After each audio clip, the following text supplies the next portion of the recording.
चीन ने भारत के साथ ही लगभग आजादी पाई थी।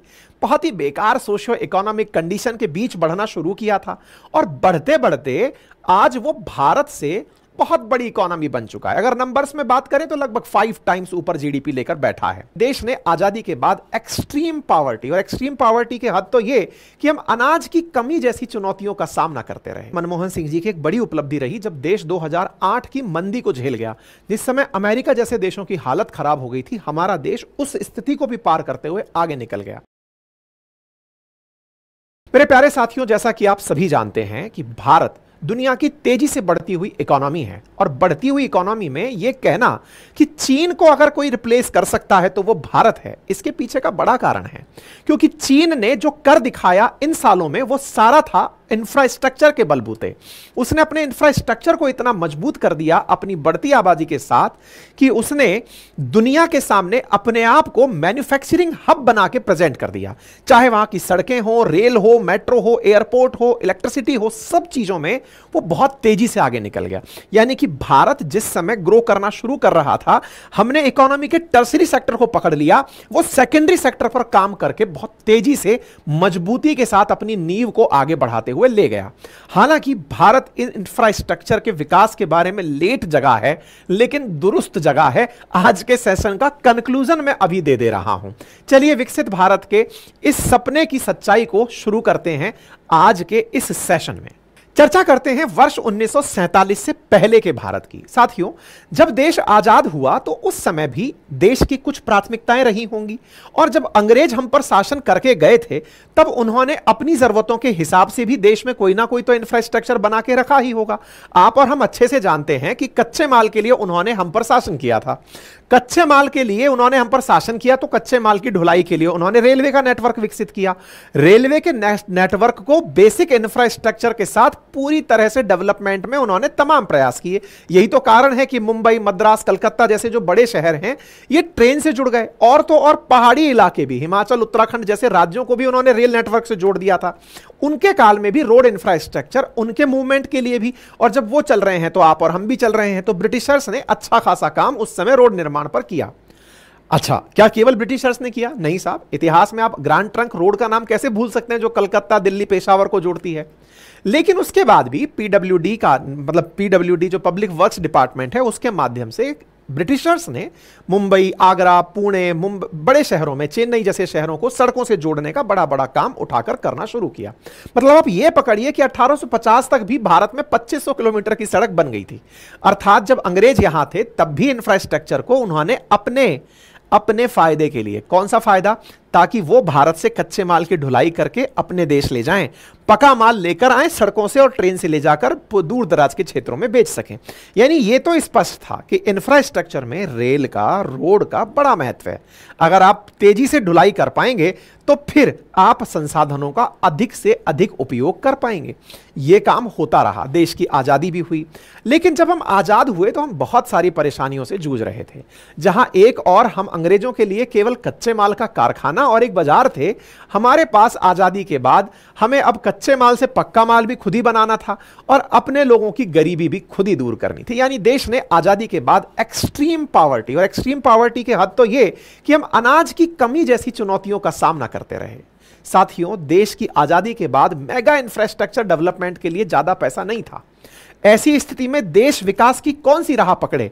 अनाज, सब्जी, दाल, दूध इनका उत्पादन बढ़ाए या फिर बड़े बड़े हाईवे, एक्सप्रेस हाईवेज इनका निर्माण करे? हमने बुनियादी जरूरतों की पालना करने की सोची और यही हुआ।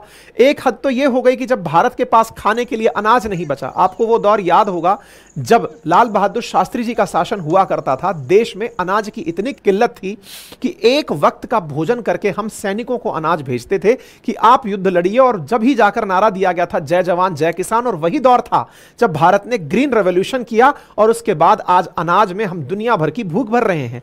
यानी भारत ने बहुत बुरा टाइम देखा है। साथियों, ये वो दौर था जिस समय भारत को अनाज की सख्त जरूरत थी।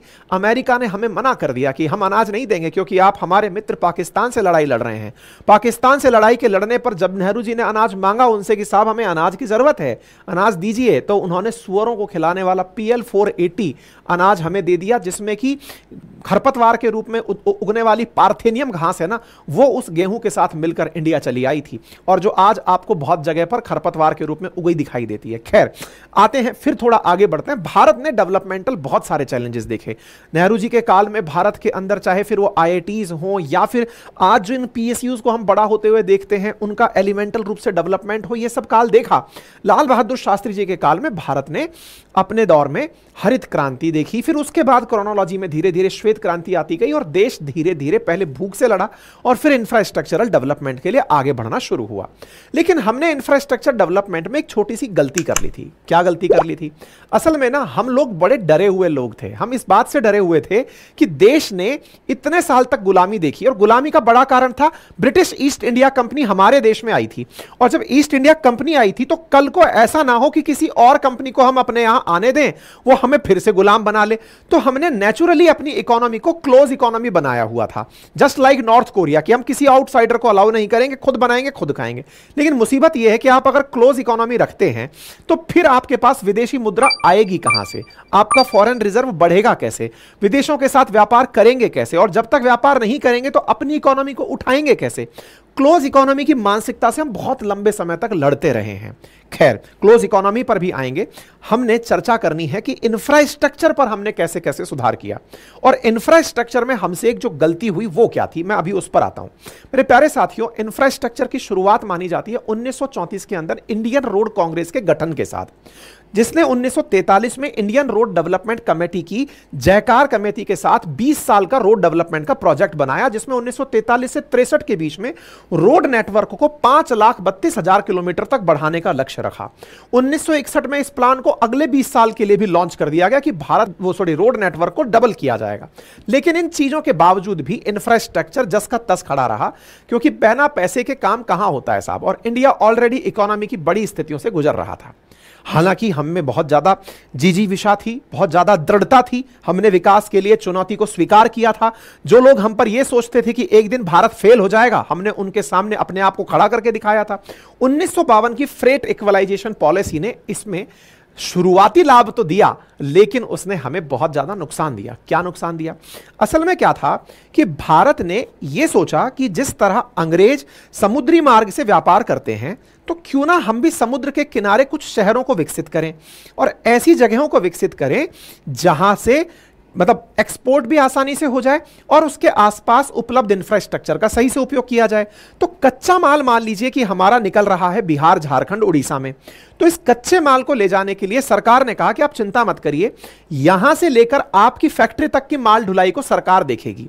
फ्रेट इक्वलाइजेशन पॉलिसी के तहत हमने बहुत सारे कोस्टल सिटीज डेवलप कर लिए, क्योंकि फैक्ट्री वालों ने अपने अपने हिसाब से अपनी अपनी जगह पर बसाना शुरू कर दिया। फ्रेट इक्वलाइजेशन पॉलिसी जिसने भारत के साथ में जो सबसे बड़ा धोखा किया वो क्या था कि भारत सरकार ने कहा कि आप चिंता मत करिए, आपको जहां पर अपनी फैक्ट्री बनानी है बनाइए, मिनरल्स की जरूरत है तो जो किराया है ना उसको भारत सरकार सब्सिडी पर उपलब्ध कराएगी। तो भाई साहब सब लोग अपने अपने घरों में फैक्ट्री लेके जाएंगे और कोस्ट पर जाकर के फैक्ट्री बनाएंगे, ताकि ऐसा हो कि कोस्टल जगह से एक्सपोर्ट आसानी से हो सके। विचार तो उस समय अच्छा था, लेकिन उसी विचार का खामियाजा आज बिहार और उत्तर प्रदेश भुगत रहा है। बिहार, झारखंड, उड़ीसा, छत्तीसगढ़, ये सारे राज्य, पश्चिम बंगाल, जो आज सबसे बड़ा नुकसान भुगत रहे हैं ना, वो इसी फ्रेट इक्वलाइजेशन पॉलिसी का है। और जब कोस्टल राज्यों को आप कहते हुए सुनते हैं कि हम तो जीएसटी इतना देते हैं, महाराष्ट्र कहता है मैं सबसे बड़ा जीएसटी देता हूं, कर्नाटक कहता है मैं देता हूं, गुजरात कहता है मैं देता हूं। अरे भैया, आप इसलिए देते हैं क्योंकि आप गुड्स बनाते हैं, और गुड्स बनाने के पीछे असली कारण कौन है? सरकार की वो नीति जिसमें सरकार ने कहा था माल तो हम पहुंचाएंगे सब्सिडाइज्ड कीमतों पर, कच्चा माल पहुंचता रहेगा, आप तो बढ़िया से बनाइए। तो लोगों ने एक्सपोर्ट करने के पॉइंट ऑफ व्यू से जाकर शहर बसा लिए। ठीक है, उम्मीद है आपको यह बात समझ में आ गई होगी। यानी एक प्रकार से इंफ्रास्ट्रक्चर को सरकार ने भी डेवलप करने के पॉइंट ऑफ व्यू से रेल नेटवर्क से माल पहुंचाएंगे, इस तरह का बात किया। कोस्टल सिटी हमारे बढ़िया से डेवलप हो गए, लेकिन बहुत सारे राज्य हमारे पिछड़ गए। इंफ्रास्ट्रक्चर के अंदर हमारी दिक्कतें लेकिन जस की तस बनी रही, क्योंकि हम क्लोज इकोनॉमी को लेकर चलते रहे। आजादी के 45 साल बाद तक भारत की अर्थव्यवस्था बड़े स्तर पर सरकारों के हाथ चलती रही। आप विचार कीजिए 1992 का जब एलपीजी रिफॉर्म आया था, उससे पहले भारत सरकार के अंदर जबरदस्त तरीके से लाइसेंस राज चला करता था। पहले आप परमिशन लेंगे फिर आप विकास करेंगे, ठीक है। खैर ये सब चीजें एक दिन हटनी थी। National highway authority of India ने इसकी शुरुआत की, यानी देश के अंदर नेशनल हाईवे अथॉरिटी NHAI जिसे आप कहते हैं, उसने रेल नेटवर्क को मेंटेन करना, रखरखाव करने का काम शुरू किया। और उस NHAI ने 1995 में जाकर प्राइवेटाइज्ड सड़कें बनाने का, कि आप पैसा लगाएं और आकर के हमारे साथ पब्लिक प्राइवेट पार्टनरशिप में सड़कें बनाएं, टोल आप वसूल करें, इन्वेस्टमेंट आप करें, सरकारी काम आपके साथ सरकार करेगी। यह एलपीजी रिफॉर्म के बाद था, ठीक है साहब। अब साथियों एक बड़ा सवाल यह बनता है कि जब देश का इंफ्रास्ट्रक्चर इतना ग्रो कर ही रहा है, 1990 में जो था वो वहां से आगे 2000 में और ज्यादा बड़ा हो गया, 2000 में जो था वो 2010 के अंदर ज्यादा हो गया, निरंतर आगे की तरफ बढ़ते जा रहे हैं, तो हम इसका बेनिफिट कैसे उठा सकते हैं? कॉमन सेंस लगाने की यह जरूरत है कि दुनिया में जितना भी इंफ्रास्ट्रक्चर का काम हो रहा है, अगर कहीं भी इंफ्रास्ट्रक्चर बनता है तो सीमेंट बनाने वाला काम, लोहे के सरिये बनाने वाला काम, प्लास्टिक का काम, आयरन के साथ साथ और भी जो जरूरी इंफ्रास्ट्रक्चर के अंदर सामान है, उन सब के लिए कोई ना कोई कंपनी, पेंट वाली कंपनी, स्विच बनाने वाली कंपनी, सप्लाई देने वाली, पाइप बनाने वाली, ये सब कंपनी भी सीधे में सीधे ग्रो करने लगती हैं। और जब ये ग्रो करने लगती हैं तो हमारा स्टॉक मार्केट ग्रो करने लगता है। आने वाले टाइम में इंडिया का जो मार्केट साइज है वो और बड़ा होगा। प्रिडिक्ट भी यही किया जा रहा है कि जल्दी ही ये आने वाले कुछ सालों में $10 ट्रिलियन तक पहुंच जाएगा, क्योंकि 4 से 5 ट्रिलियन डॉलर का बनने में इसने मात्र 6 महीने का समय लिया है। लेकिन एक चीज तो तय है, आप और हम अब तक जितनी भी चर्चा सुने हैं, उस चर्चा में कहीं ना कहीं ये तो आपके दिमाग में भी आ गया होगा कि जितने रिफॉर्म्स हैं वो रिफॉर्म्स अल्टीमेटली भारत को आगे बढ़ाने के लिए किए जा रहे हैं। चाहे NHAI की स्थापना हो, चाहे श्वेत क्रांति हो, चाहे हरित क्रांति हो, चाहे भारत की फेट इक्वलाइजेशन पॉलिसी हो, ये सब चाहते क्या है? देश का विकास हो। आपको यहां तक तो समझ में आ चुका है कि भारत के अंदर एलपीजी रिफॉर्म से पहले का जो कालखंड है ना, वो लगभग उलझता जूझता सही कालखंड है। क्लोज इकोनॉमी चल रही है, हमारे लाइसेंसी राज चल रहा है, सरकार के द्वारा विकास के नाम पर जो कार्य किए जा रहे हैं वो जनता को, क्योंकि 1991 में ये हालत हो गई थी कि हमें अपना सोना गिरवी रखना पड़ रहा था। यानी कि जब पैसा हमारे पास ही नहीं है तो इंफ्रास्ट्रक्चर कैसे विकसित करेंगे? ये तो सब हम लोग लग्जरी में लेते हैं ना, कि हाईवे बनना चाहिए, एक्सप्रेस हाईवे बनना चाहिए, मेट्रो चलनी चाहिए। आज भी लोग बुलेट ट्रेन पर तो ये कहते हैं, इतना करोड़ बुलेट ट्रेन पर लगा रहे हो, इतना पैसा मेट्रो पर लगा रहे हो, क्या जरूरत है? बुनियादी सुविधाएं दो, रोटी कपड़ा मकान मिलेगा तब आदमी आगे ग्रो करेगा। मतलब हमारे यहां पर इंफ्रास्ट्रक्चर को लग्जरी के रूप में लेते हैं, जरूरत के रूप में नहीं लेते। देश ने पैसा देखा 1992 में, यानी जब एलपीजी रिफॉर्म हुए, धीरे धीरे दुनिया भर के लोग हमारे साथ जुड़ने लगे। और तो और हमारे देश के जो पैसे वाले लोग थे ना, वो साथ में आए सरकार के, बोले सरकार लिबरलाइज कर रहे हो तो बताओ अपनी कंपनी पर से थोड़ा हक हमें दोगे? बोले हाँ लो यार। तो बोले प्राइवेटाइज करोगे? बोले करो भाई। तो प्राइवेटाइज के नाम पर हमने अपनी PSUs के शेयर्स को डिसइन्वेस्ट करना शुरू किया और प्राइवेट कंपनीज में इन्वेस्टमेंट शुरू हुआ, प्राइवेट कंपनी से इन्वेस्टमेंट शुरू किया। साथ ही साथ इंफ्रास्ट्रक्चर में भी अब पैसा आने लगा। पैसा आने लगा से मतलब आज जो आप सड़कों पर टोल लगा हुआ देखते हैं, जनरली वो टोल NHAI के साथ किसी प्राइवेट फर्म ने लगाया हुआ होता है। NHAI कहती है कि भैया आइए पब्लिक प्राइवेट पार्टनरशिप करते हैं, जमीन हम दिलवाएंगे, लैंड एक्विजिशन करवाएंगे, आप यहां पर सड़क बनाइए, पैसा अपना लगाइए और आने वाले 20 साल में सूद समेत और ग्रोथ के साथ में आप इस पैसे को ले जाइए। तो एक तरह से सरकार फैसिलिटेटर हो गई और इन्वेस्टर आ गया। ये सब एलपीजी रिफॉर्म के बाद हुआ। देश ने एक बड़ा परिवर्तन देखा और इसी के बाद का जो कालखंड है ना इंडिया का, उसके बाद तो इंडिया एकदम बनकर आगे निकल चुका। मतलब 7-8% की एवरेज ग्रोथ के साथ इंडिया आगे बढ़ रहा है। तो चर्चा करते हैं 1992 के इकोनॉमिक रिफॉर्म और उसके बाद में जो अटल जी का कालखंड आया उस कालखंड की। ठीक है, तो देश के अंदर धीरे धीरे से सुधार होने शुरू हुए। अटल बिहारी वाजपेयी जी ने इस कालखंड का बेहतरीन तरीके से उपयोग किया। अटल बिहारी वाजपेयी जी जब प्रधानमंत्री बने तो उन्होंने अपने कार्यकाल में जो 2 बड़े काम किए थे, जिनमें आप परमाणु परीक्षण को काउंट करते हैं और कारगिल युद्ध के जीतने को काउंट करते हैं, उसके साथ साथ उन्होंने एक और बड़ा काम किया था और वो था इंफ्रास्ट्रक्चर को सुधारने का। जो प्रोजेक्ट उन्होंने शुरू किए थे उसकी बातें आज बहुत कम होती हैं, लेकिन अगर वाकई में आकलन किया जाए तो इंफ्रास्ट्रक्चर पर जो उन्होंने ध्यान दिया था वो बहुत गजब का था। साल 1998 में नेशनल हाईवे डेवलपमेंट प्रोजेक्ट की अटल जी ने शुरुआत की थी। अटल जी ने सबसे बड़े प्रोजेक्ट में स्वर्णिम चतुर्भुज, जब हम लोग पढ़ा करते थे तो इसको याद करते थे कि किस तरह से 4 बड़े शहरों को जोड़ना है, स्वर्णिम चतुर्भुज योजना, जिसके तहत 4 महानगर दिल्ली, मुंबई, मुंबई, चेन्नई, कोलकाता, इनको जोड़ करके हाईवे से आपस में कनेक्ट करना। आज दिल्ली मुंबई के बारे में अपन सुनते हैं कि मात्र 12 घंटे में आप पहुंच सकते हैं। पहले सोचने के लिए ही समय लगता था कि यार कौन जाएगा, इतना दूर जाएगा तो पता नहीं कितना टाइम लगेगा। तो यह सबसे पहला ख्वाब देखना काम शुरू किया अटल जी ने और स्वर्णिम चतुर्भुज योजना को काम के रूप में शुरू किया। साल 2012 तक इसको पूरा किया। 5900 किलोमीटर की लंबाई वाले 2, 4, 6 लेन हाईवे रोड प्रोजेक्ट के बनकर शुरू हुए इसके अंदर, यानी कि स्वर्णिम हाईवे चतुर्भुज के अंदर ना केवल बड़े शहरों को जोड़ने का काम किया बल्कि 28 छोटे बड़े शहर और इन सड़कों के माध्यम से, इन्हीं सड़कों के माध्यम से जोड़ दिए गए। साहब ये बात हो गई स्वर्णिम चतुर्भुज की। उसके बाद क्या हुआ? उसके बाद उन्होंने एक प्रोजेक्ट और लॉन्च किया और उस प्रोजेक्ट में था कि स्वर्णिम चतुर्भुज तो बनेगा ही, कश्मीर से लेकर कन्याकुमारी को और इधर से पूर्व से लेकर पश्चिम को, यानी गुजरात से लेकर के नॉर्थ ईस्ट को जोड़ने के लिए भी north south east west corridor को शुरू करवाया। कश्मीर से कन्याकुमारी का प्रोजेक्ट तो इस साल पूरा हो रहा है। इस तरह से अगर बात करें तो भारत के अंदर सड़कों के निर्माण पर अटल जी ने जबरदस्त ध्यान दिया। और देखो, देश का जो पहला एक्सप्रेस हाईवे है ना, जिस पर गति एकदम धुआंधार चलती है, मुंबई पुणे एक्सप्रेस हाईवे, वो भी साल 2002 में अटल जी के कार्यकाल में ही बना था। उन्हीं के कार्यकाल में प्रधानमंत्री ग्राम सड़क योजना, अमीरों के लिए हाईवे बन गए साहब, गांव वाले कहां जाएंगे, तो गांव वालों के लिए उन्होंने योजना चलाई अटल ग्राम सड़क योजना, जिसके तहत गांव के छोटे छोटे गांवों को, छोटे छोटे गांव जो कच्चा माल पैदा करते हैं, लोग कनेक्ट करते हैं, शहर आते हैं रोजगार के लिए, उन्हें मेन हाईवे से जोड़ा गया। और साथियों, मेन हाईवे से जोड़ने का यह काम अटल जी के काल में हुआ। यानी अटल जी ने इंफ्रास्ट्रक्चर में जो रोड डेवलपमेंट में काम किया, वो जैसे आज गडकरी जी का काम आप याद करते हैं, वो अटल जी के कालखंड में सोचिए कि जबरदस्त लेवल पर काम था।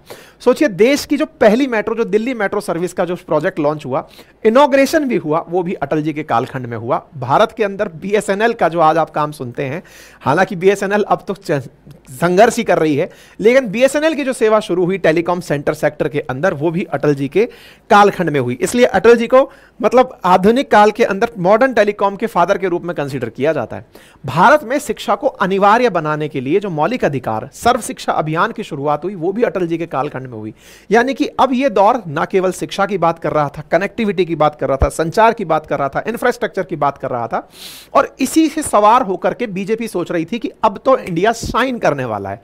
यही कारण है कि 2004 के आम चुनाव में जब बीजेपी चुनाव के लिए उतरी, तो उन्होंने शाइनिंग इंडिया कैंपेन चलाया कि भाई इंडिया शाइनिंग हो रहा है और साहब शाइनिंग इंडिया के नाम पर हम वोट मांगेंगे, जनता को पता चलना चाहिए कि हमने कितना इंफ्रास्ट्रक्चर डेवलप कर दिया। बीजेपी चुनाव हार गई, यूपीए सरकार बनी, मनमोहन सिंह जी की सरकार आई। 2004 से 14 के बीच में मनमोहन सिंह जी की सरकार रही। देश में साथियों जिनकी भी सरकार रहती है, निश्चित ही वो देश की प्रोग्रेस के लिए कार्य करते हैं, लेकिन सरकारों का प्रोग्रेस के लिए अलग अलग मायने होते हैं। किसी के लिए इंफ्रास्ट्रक्चर प्राथमिकता है, जैसे अटल जी के कालखंड में रही 1990 से 8 से लेकर के 2004 के बीच में।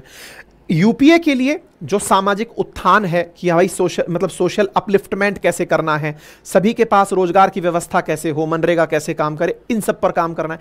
हर सरकार अपनी प्रायोरिटी सेट करती है कि मुझे इस सेक्टर के अंदर काम करना है।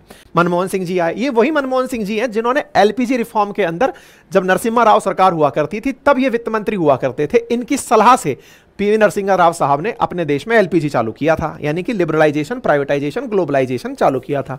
तो आपने अब देश को, क्योंकि देश अब गति पकड़ चुका था, देश के अंदर निरंतर ग्रोथ की कथाएं कही जा रही थी, तो चलिए अब बोले सबके लिए सामाजिक उत्थान का काम भी शुरू करना है। 2004 से 14 के काल में यूपीए की सरकार सत्ता में रही और इस दौरान उन्होंने इंफ्रास्ट्रक्चर पर क्या किया, आज के सेशन में हम उस पर चर्चा करने वाले हैं। हमारा फोकस इंफ्रास्ट्रक्चर पर है, सोशल डेवलपमेंट पर अगर आप चाहेंगे तो अलग से कर लेंगे, ठीक है। यूपीए सरकार के कार्यकाल के अंदर जो प्रोजेक्ट्स रहे, उसमें रूरल हेल्थ की दिशा में सुधार करना है, आशा वर्कर्स रोजगार देना है, ग्रामीणों के लिए बेसिक इंफ्रास्ट्रक्चर की सुधार करना है, भारत निर्माण योजना की शुरुआत करना, जिसके अंतर्गत सिंचाई, जल, पीने का पानी, सड़क, बिजली, अस्पताल जैसी बेसिक सुविधाओं के ऊपर ध्यान देना है, इनकी बात कही गई। यूपीए सरकार ने लघु उद्योग, जैसे एमएसएमई सेक्टर के जो उद्योग होते हैं ना, माइक्रो, स्मॉल, मीडियम, इसके ऊपर काफी सपोर्ट किया, इनको काफी सपोर्ट किया, जिससे कि एम्प्लॉयमेंट जनरेट होने वाला सेक्टर बने।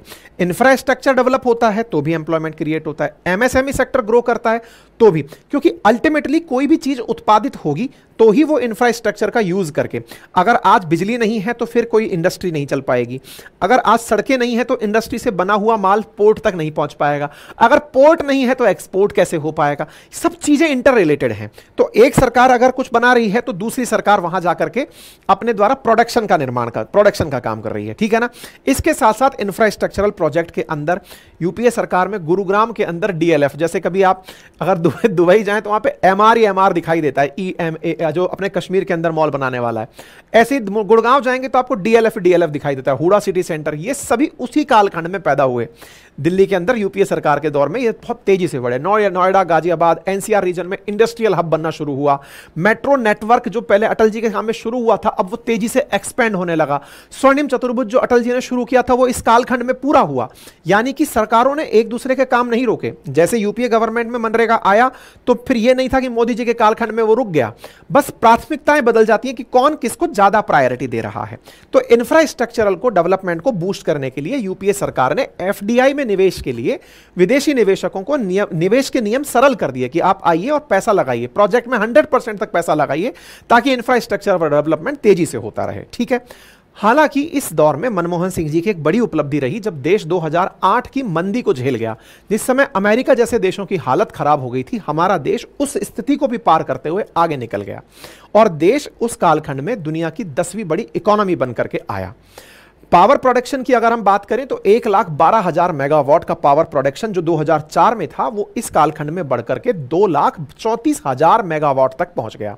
बाकी अगर हम डेटा यूपीए सरकार के 10 सालों के कार्यकाल का निष्कर्ष निकालें तो 2004 से 4 में दुनिया के अंदर भारत 12वीं बड़ी अर्थव्यवस्था हुआ करता था, वो 2014 में 2 ट्रिलियन जीडीपी के साथ 10वीं बड़ी अर्थव्यवस्था बनकर आ गया।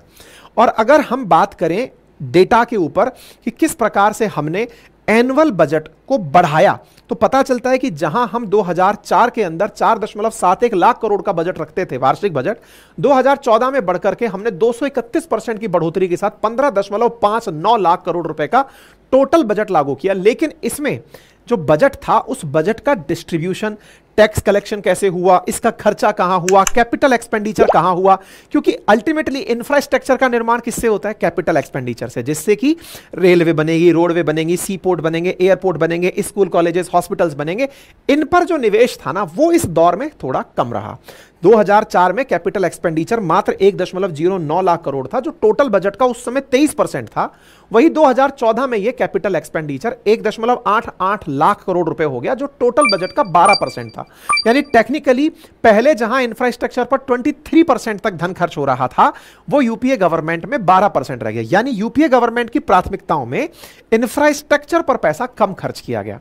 यानी 10 सालों में बजट का अमाउंट तो बढ़ा लेकिन कुल की तुलना में वो कम रहा, जिसकी वजह से इंफ्रास्ट्रक्चर में इतनी तेजी नहीं दिखी जो तेजी बाद के काल में दिखी। मतलब बाद के काल का अर्थ है 2014 के बीच का काल।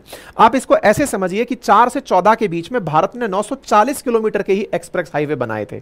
नेशनल हाईवे की बात करें तो 4 से 14 के बीच में 26,000 किलोमीटर के ही नेशनल हाईवे बने थे।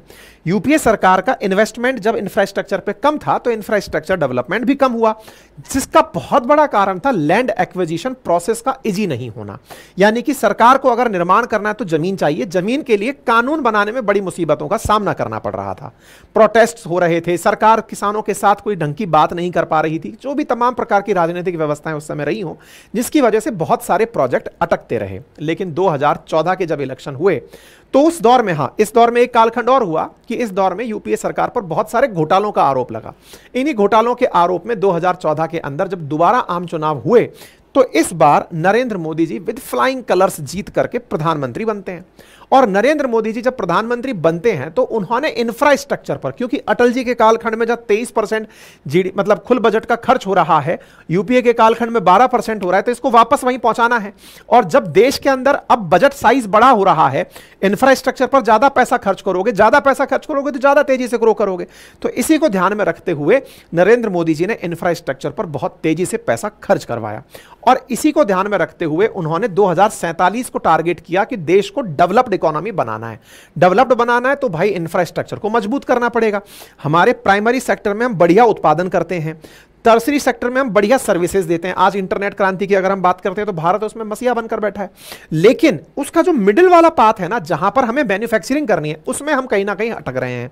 तो जो मेक इन इंडिया जैसे प्रोडक्ट चलाए गए, तो ये सब चीजें इस कालखंड में करना जरूरी था। तो हम लोगों ने इंफ्रास्ट्रक्चर डेवलपमेंट पर काफी ज्यादा काम किया। तो जो इंफ्रास्ट्रक्चर पर काम हुए, अब उस पर आपकी एक बार नजर डलवाते हैं। तो साथियों, रोड डेवलपमेंट की अगर बात करें तो सब रोड डेवलपमेंट के हीरो बनकर आए नितिन गडकरी जी। उन्होंने रोड डेवलपमेंट का एक बड़ा अपने आप को एक फेज बना लिया कि नितिन गडकरी जी मतलब रोड डेवलपमेंट। टाइमलाइन के अंदर, रिकॉर्ड टाइमलाइन के अंदर सड़कें बनना शुरू हुआ कि एक्सप्रेस हाईवे, जिससे कि बेरोक-टोक तरीके से गाड़ियों की गति हो सके, माल बहुत अच्छे से इधर से उधर ढुलाई कर सके, वो तेजी से निर्माण हुआ। और तो और ये नहीं था कि बड़े शहरों को टारगेट किया गया, ऐसे क्षेत्र जो पिछड़े हुए थे, जैसे बुंदेलखंड एक्सप्रेस हाईवे हुआ, पूर्वांचल एक्सप्रेस हाईवे हुआ, इनके ऊपर भी जबरदस्त तरीके से काम हुआ। और इस काम को करते हुए नितिन गडकरी जी कहते हैं कि आज भारत अमेरिका के बाद दूसरा बड़ा रोड नेटवर्क रखता है। अब बात हो गई रोड नेटवर्क की, तो अब बात करते हैं रोड नेटवर्क के बाद में क्या केवल रोड ही रोड बनी है? क्या भारत ने रेल नेटवर्क, मेट्रो नेटवर्क, इस पर कुछ किया है कि नहीं किया है? तो सुनिए साहब, भारत ने एक साहब बड़ी, जब से विदेशों के अंदर ट्रेन देखते हैं तो बड़ी सुंदर सुंदर सी ट्रेन दिखाई देती हैं। तो जो सेमी हाई स्पीड ट्रेनें हैं, उसमें भारत ने वंदे भारत लॉन्च की। वंदे भारत ने भाई साहब रेलवे की एक तस्वीर सी बदल दी। और रेलवे के अंदर जो नए कोचेस आए, जो लाइट कोचेस आए, जिससे कि ट्रेन की गति बढ़ी, ट्रेन की स्टेबिलिटी बढ़ी, जर्क लगना कम हुआ। रेलवे ने मूलभूत रूप से बहुत सारे परिवर्तन अपने अंदर किए। और उसका परिणाम आप देखिए कि देश ने टारगेट बना रखा है कि आने वाले समय में 2030 तक भारत के अंदर लगभग 800 सेमी हाई स्पीड ट्रेन चलेंगी। कौन सी? वंदे भारत ट्रेन चलने वाली हैं। ऑलरेडी भारत के अंदर धुआंधार लगभग, अब तो हर शहर सुनता जा रहे हैं अपन की वंदे भारत से कनेक्ट होता ही जा रहा है, प्रधानमंत्री झंडे दिखाए जा रहे हैं। इंडियन रेलवे ने मॉडर्नाइजेशन के अंदर और जो मुकाम हासिल किए वो था इलेक्ट्रिफिकेशन का। जहां एक और ट्रेन को हम डीजल से, कोयले से चलता हुआ देख रहे थे, अब उन इंजन्स को इलेक्ट्रिक इंजन से चेंज करने का काम था। 2014 के बाद इसमें जबरदस्त तेजी आई। रेलवे ने इलेक्ट्रिफिकेशन का काम पूरा करने का लक्ष्य रखा, जो लगभग पूरा होने ही वाला है। मतलब आप स्थिति ये देखिए कि इलेक्ट्रिफिकेशन के बाद रोड नेटवर्क के साथ साथ रेल नेटवर्क भी, और तो और डेडिकेटेड फ्रेट कॉरिडोर, जिससे माल भाड़े की केवल पटरियां मालगाड़ी के लिए, यह भी कंप्लीट हुआ इस कालखंड में इंफ्रास्ट्रक्चर पर दिए गए बजट के कारण। टारगेट है कि 2030 तक भारत के 30 शहर मेट्रो ट्रेन से चल रहे होंगे। इसके अलावा दिल्ली, मुंबई, दिल्ली से मेरठ का रैपिड रोड जो ट्रांसपोर्ट सिस्टम है, जैसे आरआरटीएस कहते हैं, वो 2026 तक पूरा हो जाएगा। मतलब कोई लगभग 10-12 लेन की सड़क है, जिसको देखकर यह लगता है कि पूरा हेलीपैड सा बना रखा है, गाड़ियां चलती हुई दिखती हैं। दिल्ली मेरठ अब ऐसा हो गया है कि बस आप गाड़ी में बैठे और अब तो आपको मेरठ ही उतरना है, रास्ते में कोई व्यवधान नहीं है, ताकि दिल्ली में नौकरी करने वाले लोग अगर मेरठ में भी रहते हैं तो वो वहां से अप डाउन कर सकें। दिल्ली बहुत ज्यादा कंजेस्टेड होती जा रही है। इसी को ध्यान में रखते हुए अब का टारगेट है कि आरआरटीएस जैसी परियोजनाएं आसपास की जो एनसीआर सिटीज हैं, चाहे फिर वो हरियाणा के अंदर हो, चाहे वो राजस्थान के अंदर हो, उन सब के अंदर इसी प्रकार से कनेक्टिविटी को बढ़ाना है। ठीक है, आरआरटीएस के तहत अगले चरण में पंजाब, हरियाणा, राजस्थान, इनके शहरों को जोड़कर और इंडस्ट्रियल क्षेत्रों को डेवलप करने का टारगेट रखा गया है। यानी सड़कों के मामले में, रेल के मामले में, मेट्रो के मामले में गजब लेवल पर काम हुआ। इसके अलावा बात करते हैं एयरपोर्ट्स की। 2014 में जहां देश में 74 एयरपोर्ट थे, इस बार की संख्या 158 एयरपोर्ट की हो गई। यानी कि जिसकी जिस तरह की जरूरत है, आने वाले समय में बुलेट भी जुड़ जाएगी, जिसकी जितनी समय की कीमत है उस हिसाब से यात्रा करें। ट्रेन से जाना है, सड़क से जाना है, हवाई जहाज से जाना है, जैसे जाना है, सुविधाएं विकसित भारत में होती जा रही हैं। साथ ही साथ हॉस्पिटल में एक परिवार को इलाज के लिए 1 साल में 5 लाख रुपए तक का इलाज फ्री दिया गया। हर घर में जल, हर घर में बिजली, क्योंकि इलेक्ट्रिसिटी अल्टीमेटली प्रोडक्शन के लिए, इंफ्रास्ट्रक्चर के लिए बड़ी चीज है। जल एक बड़ी चीज है। हर घर शौचालय जैसी भी चीजें कैपिटल इंफ्रास्ट्रक्चर के अंदर निवेश की गई। यानी कि जो पैसा इंफ्रास्ट्रक्चर पर खर्च हुआ वो इन सब चीजों पर खर्च हुआ। यूपीए सरकार के द्वारा लॉन्च किए गए इन तमाम इनिशिएटिव्स को भी इस वर्ष में पूरा किया गया। बहुत से इनिशिएटिव सरकारें शुरू करती हैं, उनको भी इन्हीं कालखंड में पूरा किया गया। घरों तक हालांकि अभी तक 100% बिजली नहीं पहुंची है, लेकिन हर घर बिजली पहुंचाने का लक्ष्य भी इसी कालखंड में पूरा किया जाना है, लगभग पूरा हो चुका है। मतलब एक तरह से यह समझिए कि रेलवे का इलेक्ट्रिफिकेशन हो, आरआरटीएस हो, रोड हो, एयरपोर्ट हो, इंफ्रास्ट्रक्चर पर इस कालखंड में गजब का काम हुआ। तभी हम 2047 के लिए एक मतलब डेवलप्ड इकोनॉमी का सपना देख पा रहे हैं। अब बड़ा सवाल बनता है, इलेक्ट्रिसिटी के प्रोडक्शन के लिए क्या प्लान किया। Bharat coal energy, hydro energy, solar energy से अब बिजली खपत की पूर्ति कर रहा है। आपको मालूम है कि जब आप विकास करते हैं तो विकास के साथ साथ एनर्जी की बड़ी चुनौतियां होती हैं, और एनर्जी की चुनौतियों में भारत का जो बढ़ता हुआ इंफ्रास्ट्रक्चर है ना, ये इंफ्रास्ट्रक्चर बिजली की चुनौतियों को कैसे झेलेगा, ये अपने आप में एक बड़ी बात है। अब इस बड़ी बात का क्या समाधान है साहब? इस बड़ी बात का यह समाधान है कि भारत की जो बड़ी जनसंख्या है उसके लिए इलेक्ट्रिसिटी पहले तो पहुंचाओ, और पहुंचा करके पावर कट की समस्या से निजात दिलाओ। इन दोनों ही चीजों में बड़ी संख्या में इजाफा हुआ है, पावर कट कम हुआ है और इलेक्ट्रिसिटी तेजी से पहुंची है। एनर्जी सेक्टर में सोलर पावर ने गजब तेजी से वृद्धि की है। ग्रीन एनर्जी रेवोल्यूशन को ध्यान में रखते हुए 2030 तक Bharat 500 gigawatt renewable energy produce करने का टारगेट रखकर चल रहा है। दुनिया का सबसे बड़ा गुजरात के कच्छ में 30 गीगावाट कैपेसिटी का सोलर पावर प्लांट लग रहा है। इसके अलावा राजस्थान के भड़ला में solar power plant green energy revolution का ही हिस्सा बनकर चल रहा है। इंफ्रास्ट्रक्चर डेवलपमेंट में भारत सस्टेनेबल डेवलपमेंट के ऊपर भी ध्यान दे रहा है, तभी तो भारतीय रेलवे के अंदर 2030 तक नेट जीरो कार्बन एमिशन, अर्थात जितना कार्बन हम यूज करेंगे, पावर से हम कंज्यूम करेंगे, उसको उतना ही सोलर एनर्जी से बनाकर काम में लेंगे, यानी कि हम कार्बन उत्सर्जित नहीं करने वाले हैं। 100% इलेक्ट्रिफिकेशन पूरा कर दिया जाएगा। मेट्रो नेटवर्क आरआरटीएस पूरी तरह बिजली से चलने वाला हो जाएगा। एक तरह से यह समझिए कि आप अगर एक बार मेट्रो से सफर 1 किलोमीटर का कर रहे हैं तो आप कार्बन इमिशन में बहुत बड़ा रोल प्ले कर रहे हैं। आप ऐसे समझिए कि कार्बन इमिशन मतलब कम कर रहे हैं। एक तरह से यह समझिए कि एक साल में 2.5 लाख टन कार्बन इमिशन को कम करती है मेट्रो रेल। वहीं दिल्ली मुंबई एक्सप्रेस हाईवे की बात करें ना, तो एक साल में 32 करोड़ लीटर फ्यूल की खपत कम करता है, क्योंकि आपको जाम में नहीं फंसना है, सूटासूट गाड़ियां चलती चली जाती हैं। अर्थात कुल मिलाकर के भारत कार्बन इमिशन को भी ध्यान में रख रहा है, सो दैट हम सस्टेनेबल ग्रोथ की तरफ आगे बढ़ सकें। 1 किलोमीटर अगर आप मेट्रो में सफर करते हैं तो आप 32 ग्राम कम कार्बन इमिशन करते हैं, क्योंकि आप अपना व्हीकल लेकर जाते तो आप कितना सोचिए कार्बन इमिशन कर रहे होते।